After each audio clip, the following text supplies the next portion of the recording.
Hello and welcome to Let's Play Exor. Today we're looking at the 5th level, Henry's Anguish. I don't know who Henry is, or if he's the same Henry as in Robbo, but I do feel that the strange level titles add a certain something to the mysterious and almost surreal atmosphere of this game.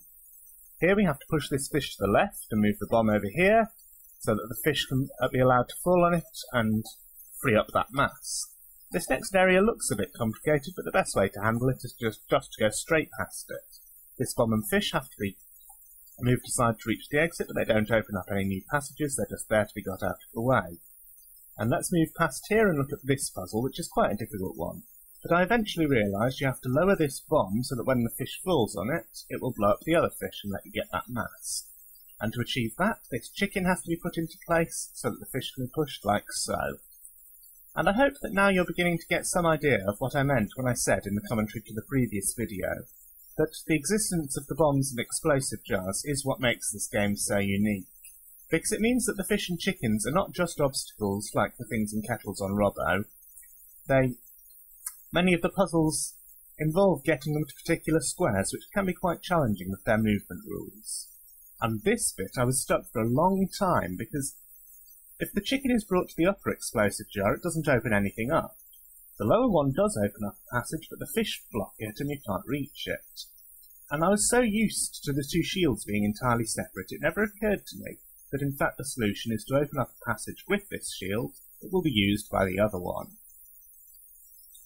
They next throw at us a succession of very easy puzzles, which I will not comment on individually. I think the idea behind these easy puzzles is to lull us into a false sense of security before hitting us with the level's hardest puzzle, and also the crowning puzzle of the 5 levels so far, which are, I think, the introductory levels before the really difficult stuff comes. You see, the problem is that even when you've got all the masks, it's difficult to reach the door, and it's difficult because you just look at it and stare at it, thinking this must be impossible, until you realise that you need a fish from elsewhere, this one in fact. But by the time you've got to the door, you've probably already made that fish unavailable, and you have to go back and complete the level again. Now that fish is used as a buffer to stop the chicken flying off and blocking the exit, and in this room we just have to get this mask first, because if the fish falls straight down it will block the chicken in and we can't get the bottom mask. So we just push it there, that's why that mask had to be got first, and now we can get all the masks, and the only thing left is to try to reach the door.